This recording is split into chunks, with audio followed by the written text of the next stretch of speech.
Today, we're going to be talking about the increasing influence of Viking mythology, history, and culture that's permeating our pop culture.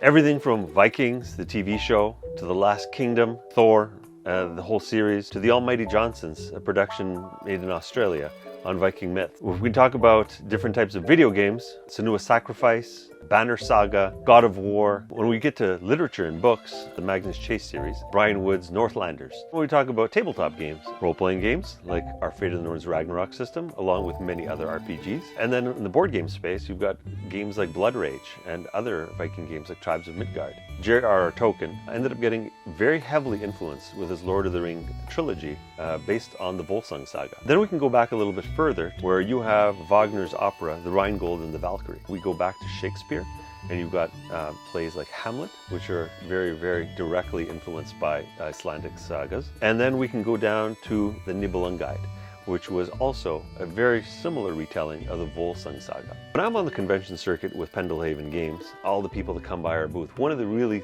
astounding things that I see is amazing cosplay. And there are so many people that come by dressed as Valkyries, dressed as Thor or Loki or Odin, that it's actually just a blessing to see at every single one of these shows. The other thing that pop culture has really embraced lately is Renaissance fairs and living as a Viking off the land.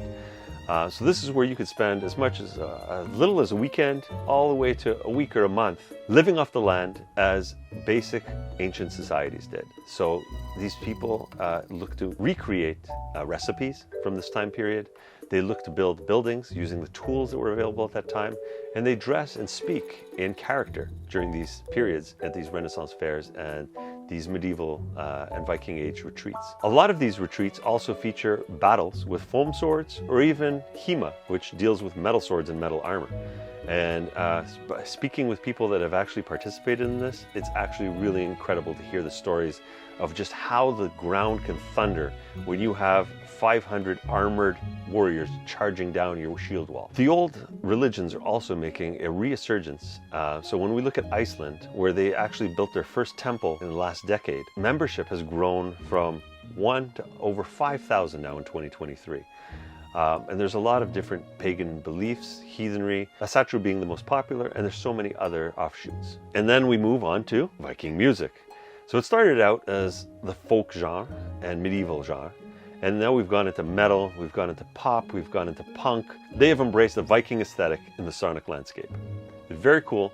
I suggest you guys look up bands like Wardruna, Sawulo, Amon Amarth, Skald, and many others. Now this would be a perfect time to call out the misguided and misappropriation of Norse mythology by the idiots that call themselves white supremacists. This is something that needs to be called out as something that is completely unrepresentative of the people and the culture.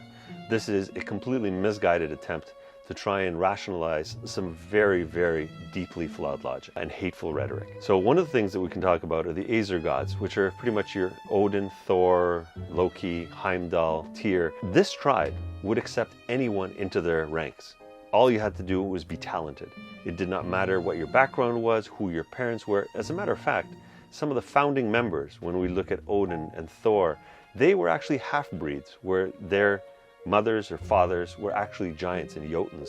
There's nothing pure blood or pure race in any of these stories, and they accepted anyone and everyone as long as you had a talent to offer. It's super clear that these white supremacists did not read the source material, and they're making up shit as they go along.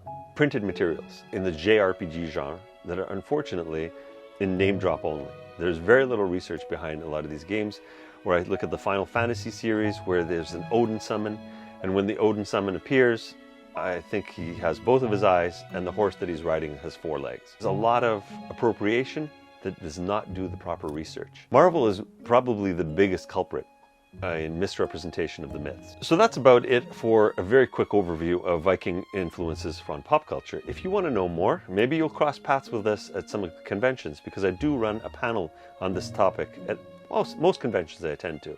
And if you have any questions, you can drop them into the comment section of the video below, or feel free to hit us up on social media. Until next time, skål.